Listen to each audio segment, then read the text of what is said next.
Hi, everybody. Thank you for joining. We will be getting started in just a few minutes.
Hi, everybody. Thank you so much for joining us today. Welcome to our summer webinar series. My name is Lincoln Till. I'm the Senior Assistant Director for Orientation in the College Programming and Orientation Office.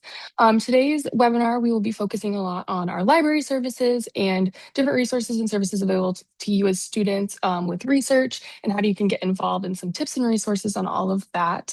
Most of our webinar today will be led by our two presenters covering the library and research. And then we will have some time for a Q&A at the end. So you'll see at the bottom of your screen, there is the Q&A box. If you have any questions that come up throughout the presentations, feel free to drop them in there and we'll keep an eye on that.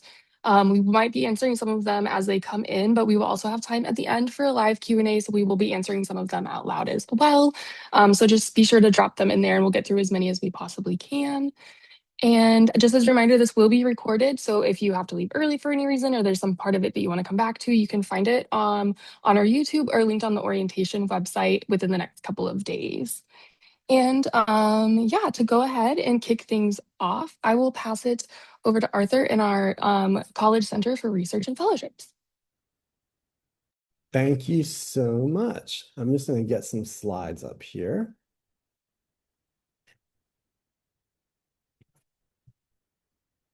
And we'll get started. So my name is Arthur Salvo. I'm the Director of National Fellowships, and I am thrilled to welcome you on behalf of the College Center for Research and Fellowships to the University of Chicago.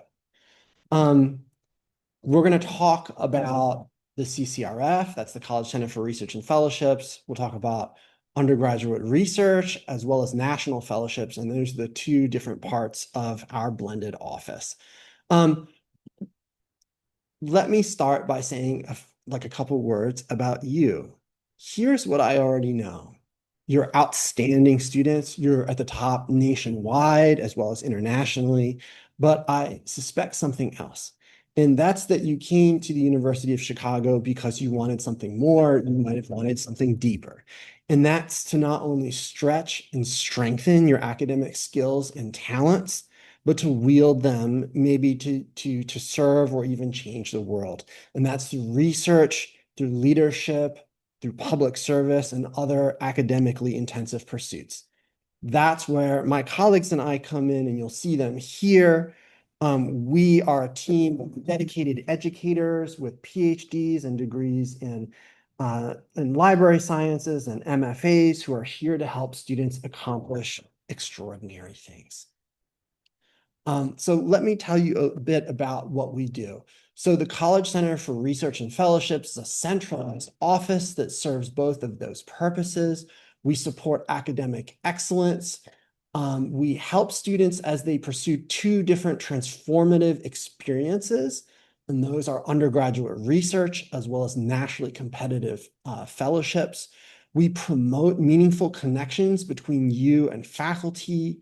We help to support mentorship and foster it, and we provide high impact advising to students in the college, and we are super eager to work together with you. Okay, so who do we serve? We work with all students in the college across all disciplines, as well as recent alumni. And right now, I'm going to start talking about the one half of our office, and that is the Office of Undergraduate Research. So that term seemed to be self-evident, but when we use that term undergraduate research, we actually mean something way more specific. So we're referring to a scholarly or even creative investigation that contributes to the systematic production. And so that means a kind of meaningful activity that a student undertakes with a faculty member that is really used to enrich, right? And the academic curriculum that you're studying. And it's a place where you can enhance your critical thinking skills and develop an understanding of a specific discipline and its methodologies. There are two key takeaways that I want you to have. The first is that our office supports research that's faculty driven. So that would, that means not student driven projects, but that where you are working with an expert in their field, an expert in their discipline, and that, this is about a relationship that is kind of like an apprenticeship where you are making extraordinary gains by serving in that kind of role and benefiting from a mentored relationship. So let's talk about what that might look like and what the Office of Undergraduate Research does. So one of the things that the Office of Undergraduate Research offers are quarterly information sessions, as well as zero credit courses and individual advising. To give you some examples of what that looks like, how to identify a mentor, how to speak with professors and scan departmental websites, how to find a mentor, how to find an undergraduate research position, how to find a match for you. We also offer a course, it's a zero credit course that's called the what, why, and how of undergraduate research that will give you a sense of how different that can look in different kinds of disciplines. And so that's really our educational and advising outreach. We also have research programs, and we have the UChicago Undergraduate Research Symposium, where students from all disciplines come in the spring to present their work and share it via talks or through posters. I would encourage every single one of you, if you want to be inspired by what fellow students are doing, to attend that event. And then the other key component of the undergraduate research program is that we offer funded research and specialized scholars programs. So there are 4 different programs that we have: the Quad Undergraduate Research Research Scholars, there's Quad Summer Undergraduate Research Scholars that offers support for the summertime. There's the Straits International Under Research Scholars Program, which will enable you to work with a faculty member internationally. And we also support student attendance at professional conferences. All of these programs are here to provide funding so that you can dedicate your time to research and developing a relationship with the faculty. Chicago. Okay, if you want to learn more about the programs that we offer, how to get started, all you have to do is go to our website, which is ccrf.uchicago.edu. There's a section for undergraduate research, and all you have to do is click on students. That will give you a sense of our programs, when the deadlines are, as well as the events that we host. The most important thing you can probably do is sign up for listserv. Now, shifting gears to the other side of our office, and that's the Office of National Fellowships. That's the side that I head up.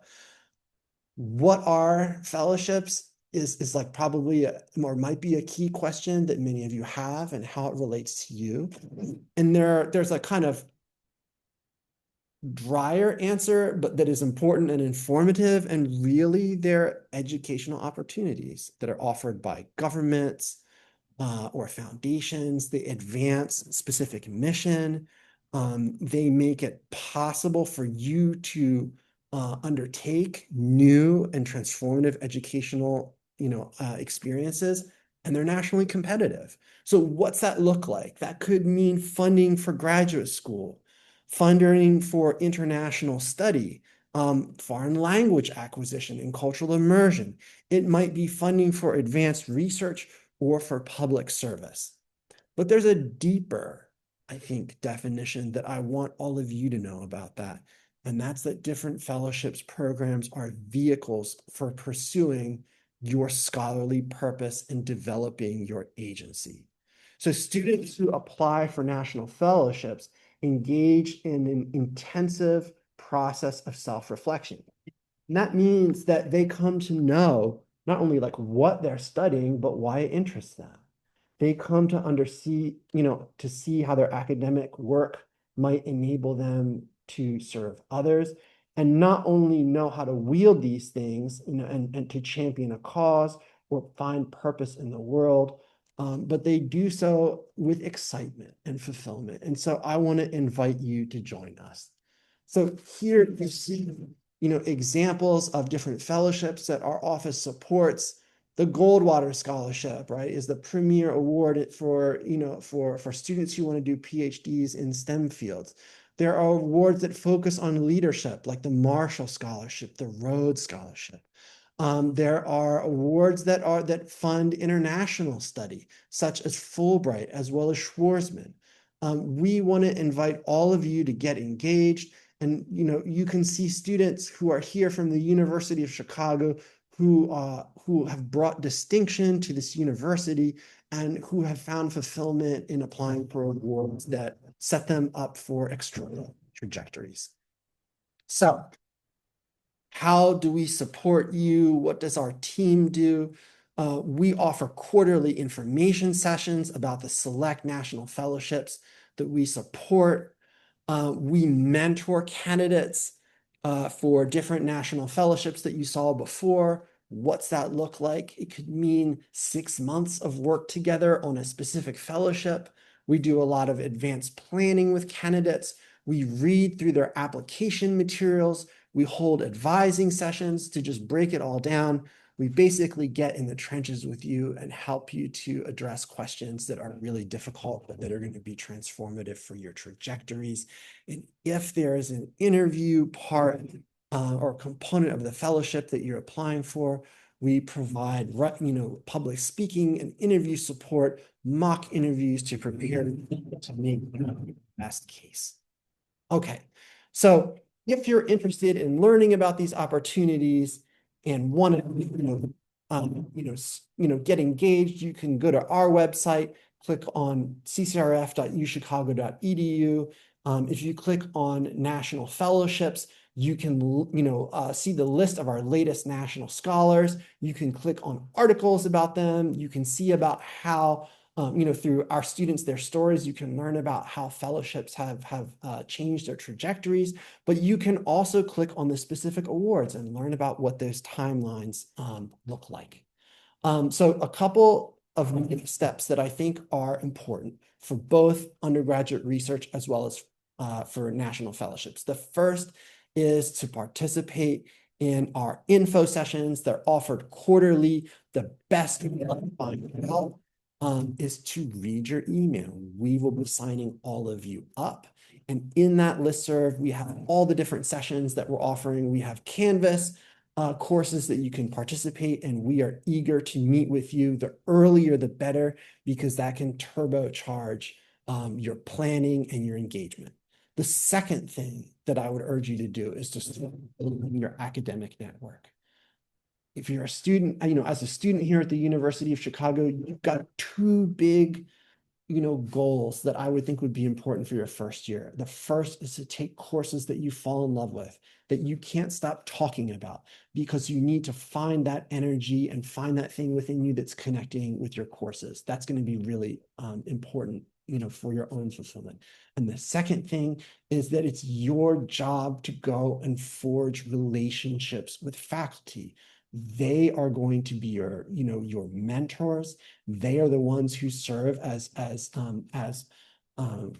mentors for students who engage in undergraduate research. They also are the ones who write letters for national fellowships, and that means you need to forge a kind of personal connection with them. So I want to urge you to make the most of that. And then the last is to try to make the most of your time at the University of Chicago. And what that usually means is doing less, not more.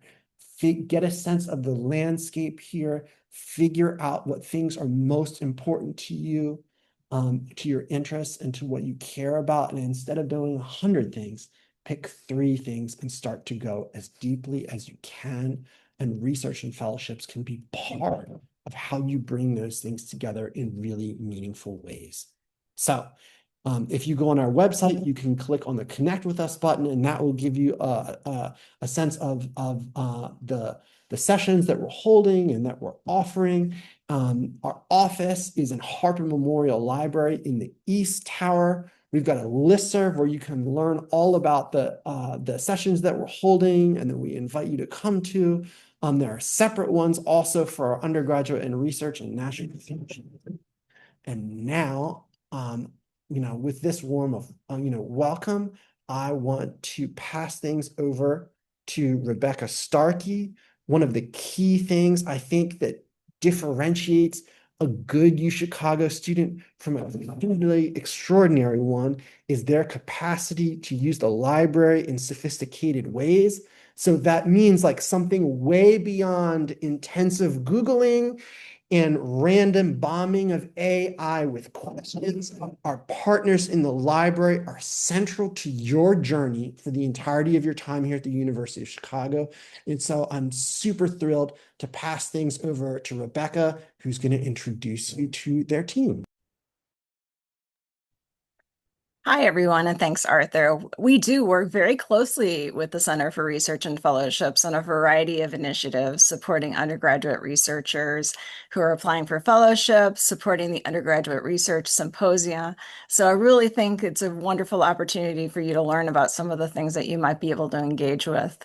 And with that, too, I'm going to talk a little bit about the library today. So let me jump into my slides and really I hope to give you an introduction into taste of some of what is available here at the University of Chicago Library for students today.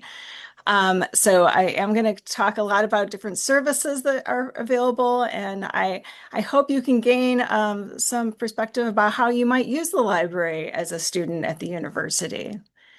So to begin with, we do have 6 campus libraries that are available, but 4 are open to undergraduates for use. We have Regenstein Library, Mansueto Library, Eckert Library, and Carrar Library. And you can use these for research and study. Our most popular libraries are the Joe Enrico Mansueto Library, which is that dome that you can see there, our famous dome, and then also the Joseph Regenstein Library, which all the students call the Reg. Our campus libraries offer a wide variety of study spaces for students, from majestic reading rooms to group studies. You can find spaces for the ways you like to study, from quiet reflection to collaboration. We also offer places for you to take breaks, such as our popular Ex Libris student-run cafe and our new Maroon Oasis, which is a wellness space with dim lighting, comfy chairs, and where you can play board games or maybe do some crafts. But my primary purpose for being here today is to talk about the library beyond a study space. The library is really here to support your academic success. Just like Arthur had mentioned, it is a key part of your studies here at the University of Chicago. So I'm going to talk about some of the resources and services that you can utilize to make the most out of your experience here at the University of Chicago. To start with, one of the first things that you are likely to need from the library are your course readings. For many classes, you can access your course readings from the library through Canvas, which is our course management system. Most items will be on what we call e-reserve, which means they'll be available online. Other items may be on short loan at our campus libraries that you can check out for 2 hours or 4 hours, and that provides equal access to all students in that class to the readings. To find textbooks and other materials in the University of Chicago Library's collections, you can use our library catalog, which is our big search engine, which is available on the front page of our library's website. The catalog will tell you where a book is located and whether it's available for you to check out. You can retrieve books yourself from the book stacks. We have huge book stacks, 5 floors in this building, and that will be a wonderful way for you to find other books on a topic. You can explore the stacks and find additional materials. If you prefer, you can also request items using our paging and pickup service. There's no limits on how many books you can check out. Although books are due at the beginning of each quarter, you can renew them up to 3 times, which means that you can have a book for a whole academic year. If a book is checked out or the library does not have a book that you need, you can request a copy through interlibrary loan services. We'll obtain a copy from a library at another college or university and hold it for you to check out for up to 16 weeks. If you just need a chapter or 2 of a book, you can make use of our free scan and deliver service. We make a scan of the needed chapters, which you can then download.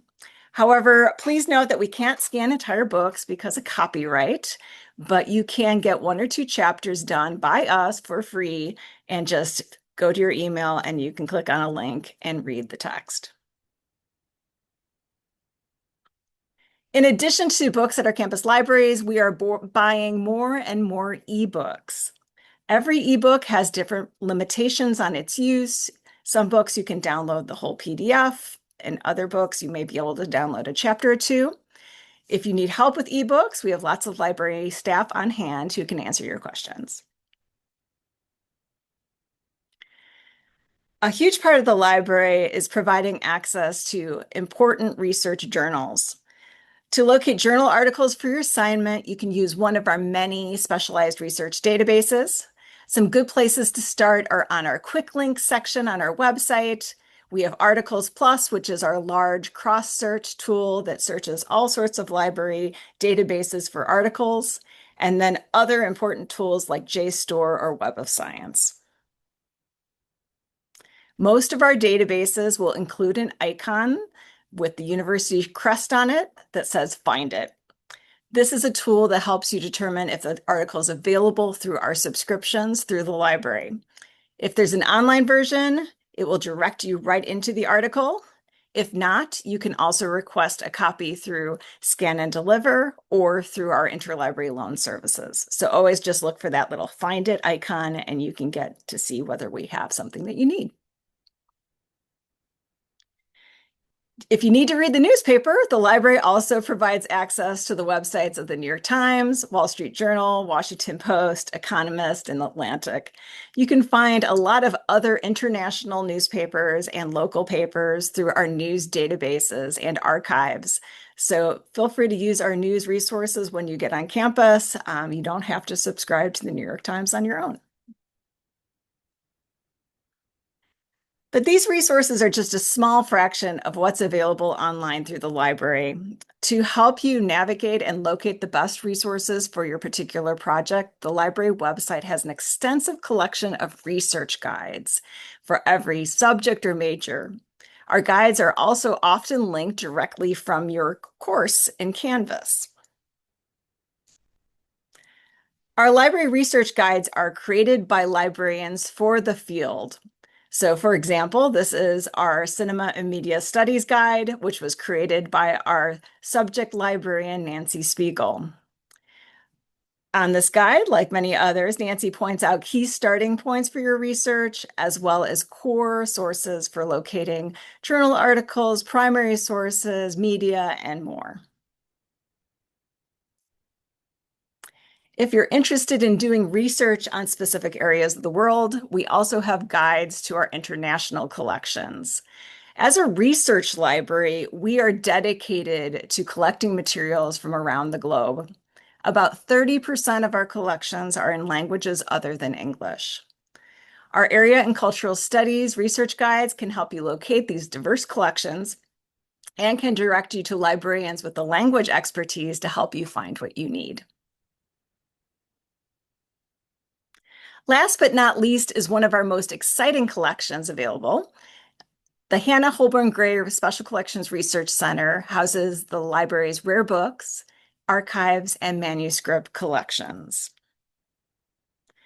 In special collections, you can use these amazing items for your research, from illuminated manuscripts and early printed books to jazz music and zines. We also hold the papers of University of Chicago faculty members and departments, as well as papers of famous Chicagoans like Ida B. Wells Barnett. But wrapping up, I have a few tips for new students.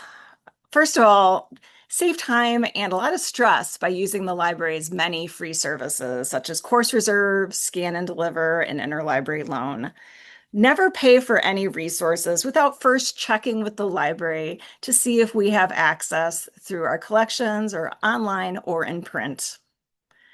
Second, our library guides can really be a great starting point for any research project, directing you to the best academic search tools and sources for your assignments.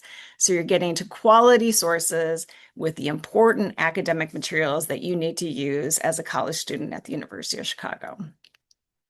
Third, utilize these amazing collections available to you as students. We subscribe to books, journals, databases that are not freely available online, but are accessible to our community. So take some time, look through our digital collections. Visit the Special Collections Research Center to see an illuminated manuscript, or go to our map collection to find a map from the 19th century for your hometown. You don't need a research reason. You just need an interest and curiosity to explore an idea.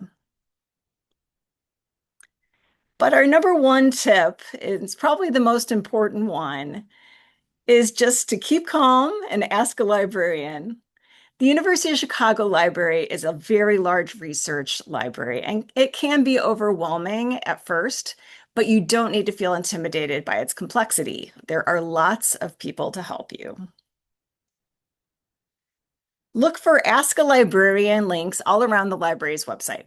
Our librarians are available online to answer your questions through live chat and text. And yes, it looks like a chatbot, but it is a real live human being like myself answering your questions live online. So that's a great way to get quick answers to questions, get quick help from a librarian. Or you can also send your questions by email or call us. We'll make sure that your question is directed to the best person for your specific need. You can also schedule a one-on-one meeting with one of our librarians. You can use our guides or library website to locate the librarian for your major or research topic. Or you can also contact one of our other research specialists. This is Lois Wong, our new AI librarian. So she helps students understand the pros, cons, pitfalls, challenges of using AI tools in various ways. So we have lots of different specialists who can help you with a wide variety of research needs. Librarians aren't noise monitors or the people who just check out your books. We're trained to help researchers navigate the complex world of information that there is today. So our primary job is to help you. All you need to do is send us a little information about your topic and your assignment, and we'll get you started. We'll help you find sources. We'll talk to you about how you to develop a search strategy. We can really work with you on your assignments one-on-one. Getting to know librarians early in your college year can make a huge impact on your academic success. And for those of you who are taking the first year writing course, Inquiry, Conversation, and Arguments, a librarian will be coming to your class to talk about how library resources can support your writing. We are very excited to be working with you as you start your classes. So I hope this gives you a taste of just some of the services and resources that are available from the University of Chicago Library. We are very excited to welcome you in the fall. Please note that a lot of these online resources that I've talked to you about today are not available to you right now. They'll be available when you're registered and on campus. But once you're here, you have access to everything that we subscribe to. You have so much to look forward to in your academic life here at U Chicago. If you'd like to learn more, please visit our orientation guide, which there's a link for here, or a QR code. You'll find information about the library, the services I discussed, and also some online virtual tours. And in January, look for our information about RegFest, which is our annual open house, where you can explore some of these collections that I talked about in this presentation, and you can talk to librarians and do a lot of fun things as well in the library. So I hope to see you there. So with that, we'll end our presentations, and I think it's time for Q&A. Yes, thank you so much, both of you, for sharing. We do have some questions, so we'll go ahead and jump into some of those. This first question, I believe, was during CCRF when you were talking. It says, is public speaking and interview support only available for people trying to get fellowships, or can students looking to advance their skills get these as well? Oh, so there are different programs across campus. For example, the Parazia program that focus on exactly those kinds of things. So actually, there are entire programs that are dedicated to that at the University of Chicago. They're academically oriented, but our office supports students who are national finalists for awards and have an interview component. So I would think if you're generally interested in interviewing, in public presentation, those kinds of things. Parzia program for public discourse is one of the places. There's also the Forum for Free Expression. Like these are all, places where you can take courses or engage in meaningful ways. And then there are probably a number of the IOP also has lots of public events where public speaking and engaging in public discourse is important. And I'm sure I'm missing other opportunities here. Rebecca, what else am I forgetting here? Because there's actually quite a lot to get engaged in that kind of way. RSOs too. There's so many registered student organizations that focus on that. So go to the RSO fair during O Week, and you can learn about all of the different campus resources like Arthur mentioned, but also some of the student organizations that you can learn those skills from and engage with. Yeah, there are speech teams, there are debate teams. So there's Model UN. There's like a number of different ways where you can hone those skills here at the university. Absolutely. And a lot of these will cover throughout the rest of the summer too, during all of your online orientation stuff. Like the career advancement, they help with interview stuff. There's academic coaching, the writing center, all of these things also can help support in a lot of those ways as well. Another question, this one looks like it's for the library. What is the time frame for the scan and deliver article access? That's a good question. It takes about 4 to 5 days, I have to say, but you can plan in advance. And one thing that I always recommend is get what you need early. If you think you might need it, you can request it through the library. There's no cost. So you just put in your request as soon as you think you might need something, and we'll get it going. Scan and deliver is done by people. So we have someone go to the stacks, find the book, pull out the chapter, scan it, and then send it to you. So it does take a few days to get that through.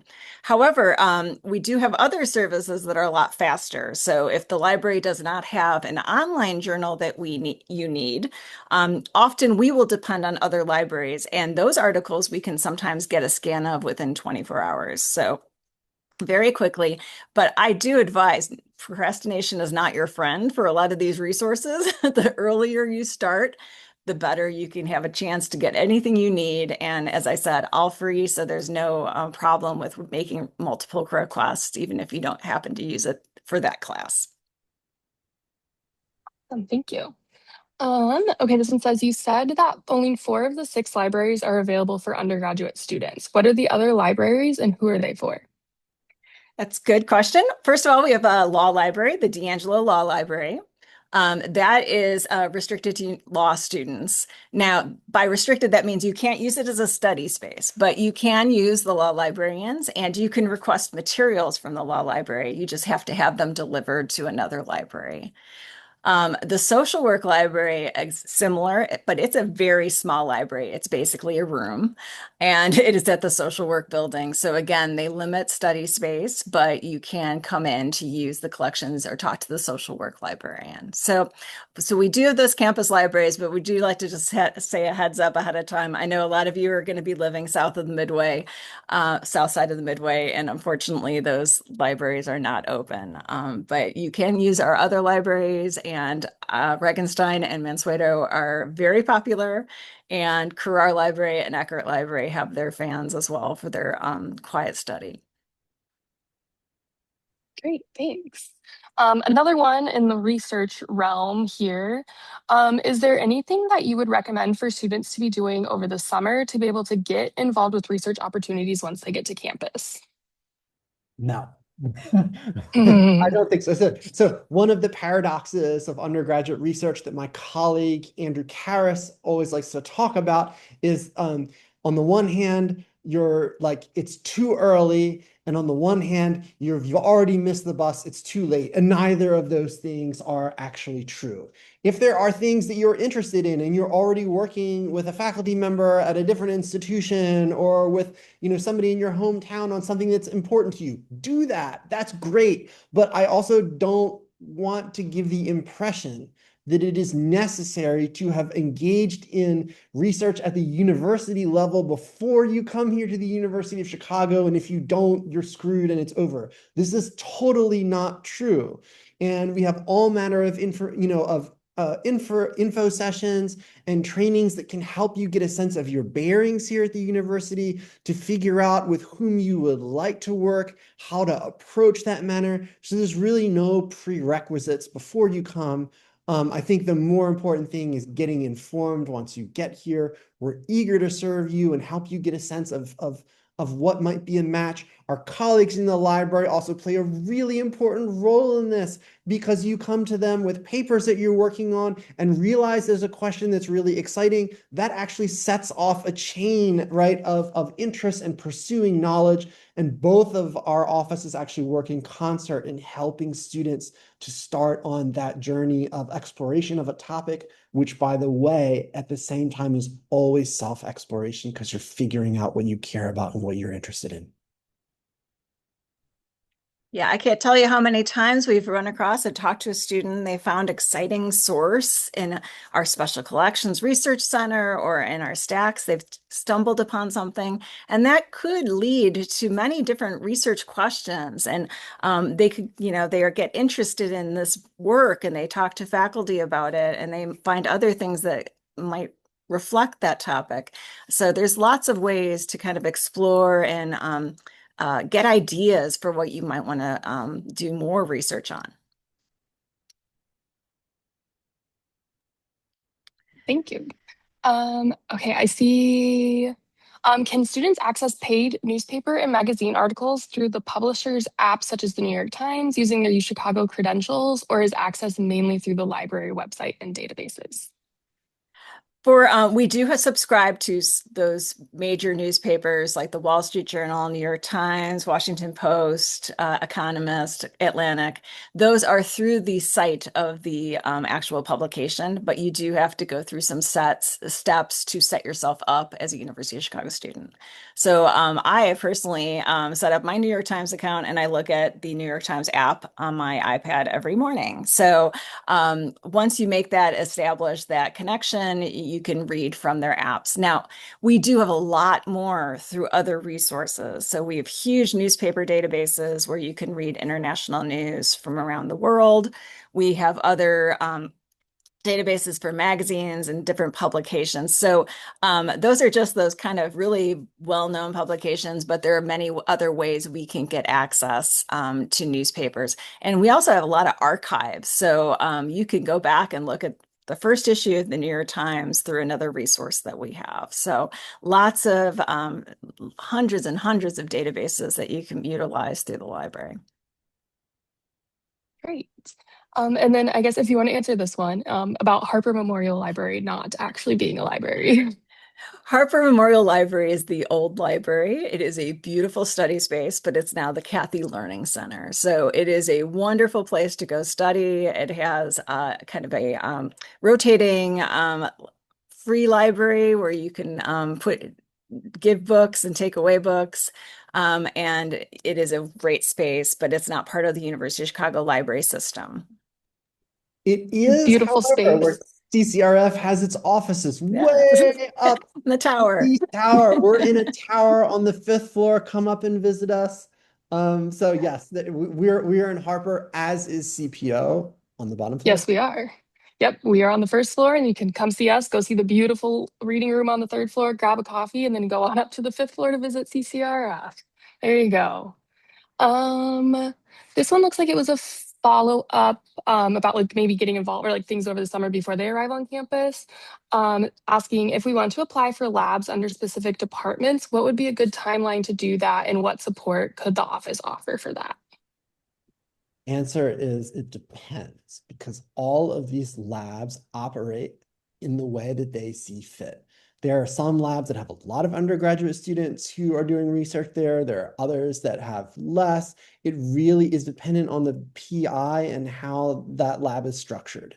So there is no one size fits all answer to this.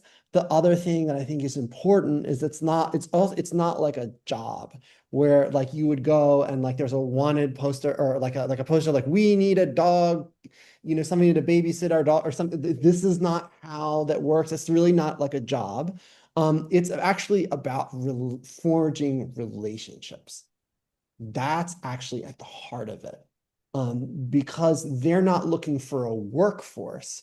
They're looking to train future researchers or students who are excited to learn about their projects. And that means that you need to approach this in a very different manner than one might a job. So there's not like all these listings and you find it and you apply and that's it. Generally speaking, it's about a human to human relationship.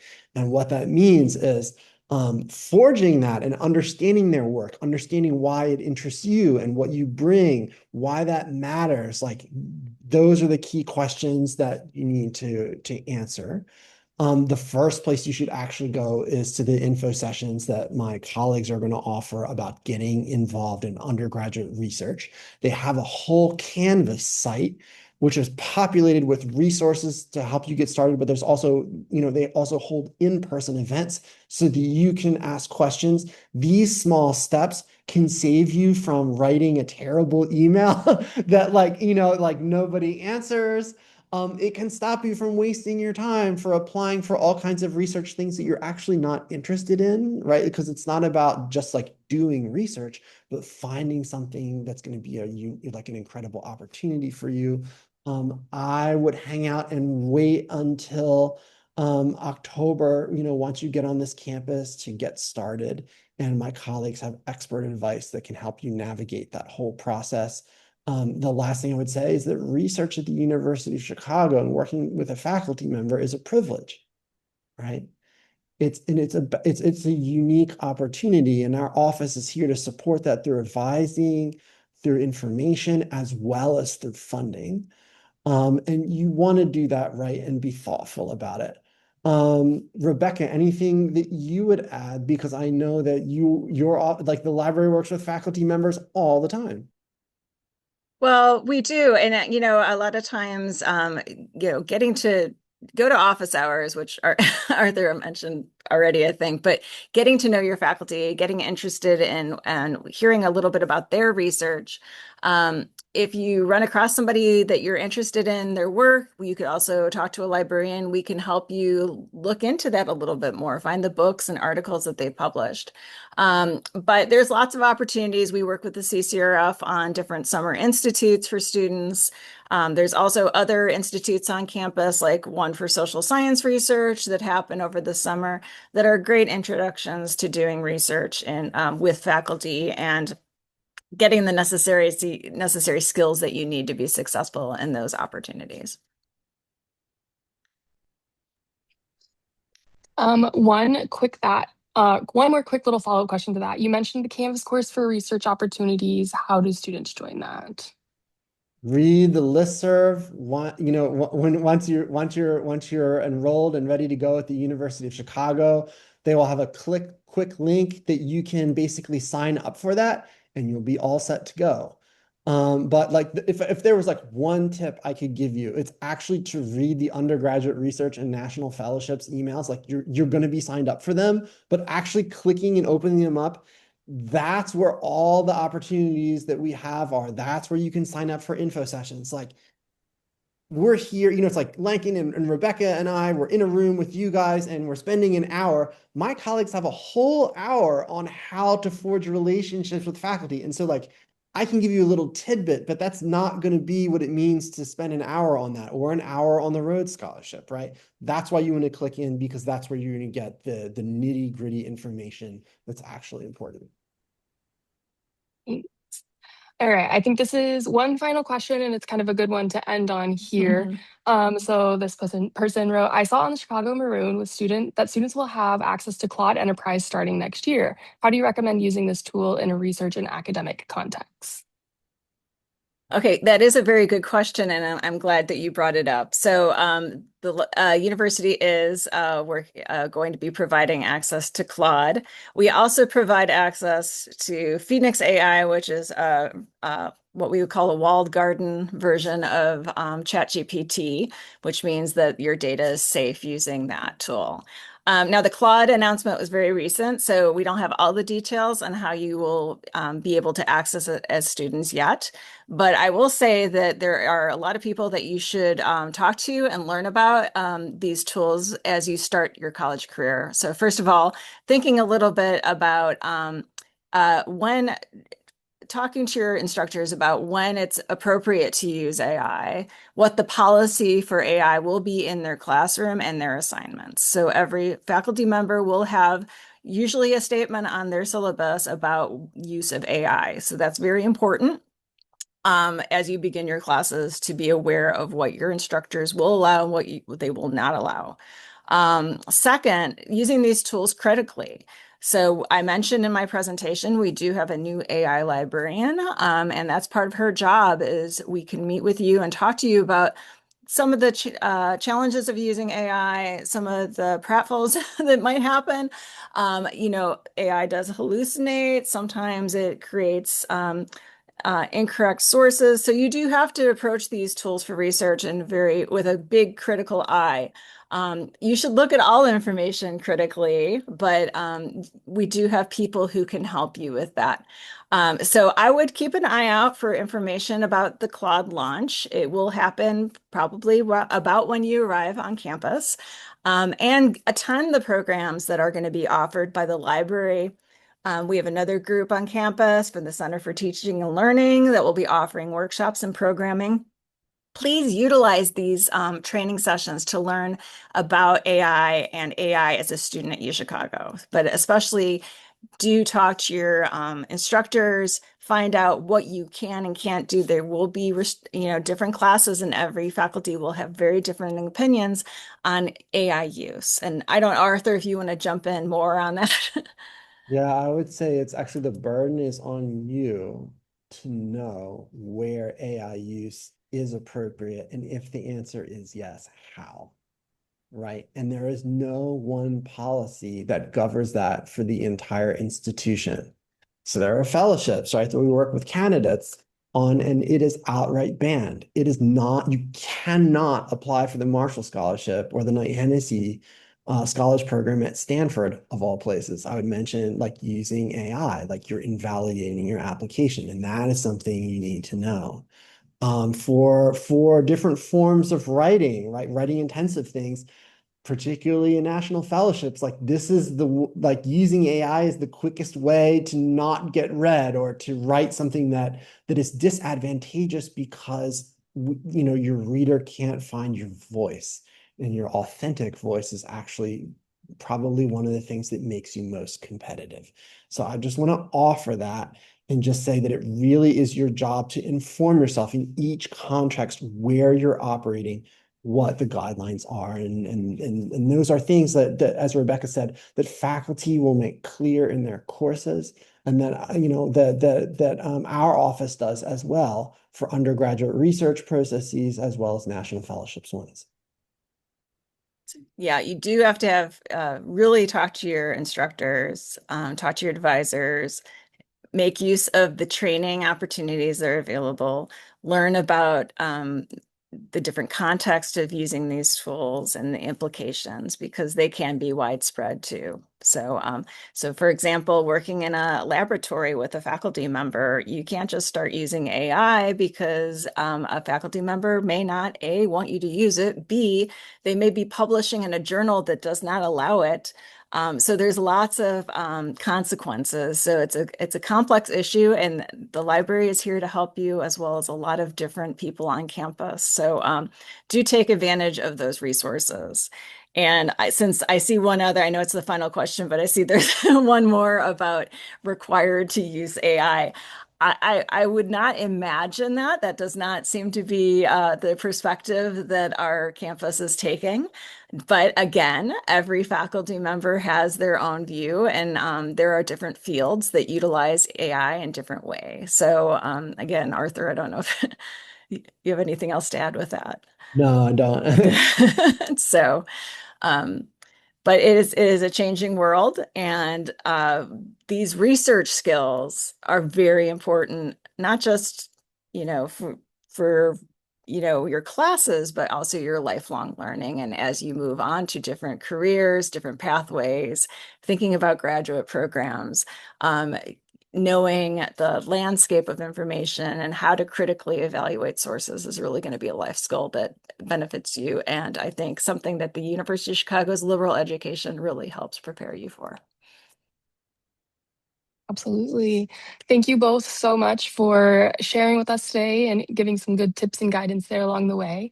And just a reminder to everybody else who's with us today, this will be recorded and you'll be able to access it again later if you are interested in that. And of course, if you have any other questions, you can visit our orientation website, orientation.uchicago.edu. You can find lots of information there, or email our office, college-programming@uchicago.edu. And we can help you get connected to the right place if you're not sure where you're looking to go, or just any general questions. We've got you. And with that, thank you all so much for joining us again, and have a good rest of your day.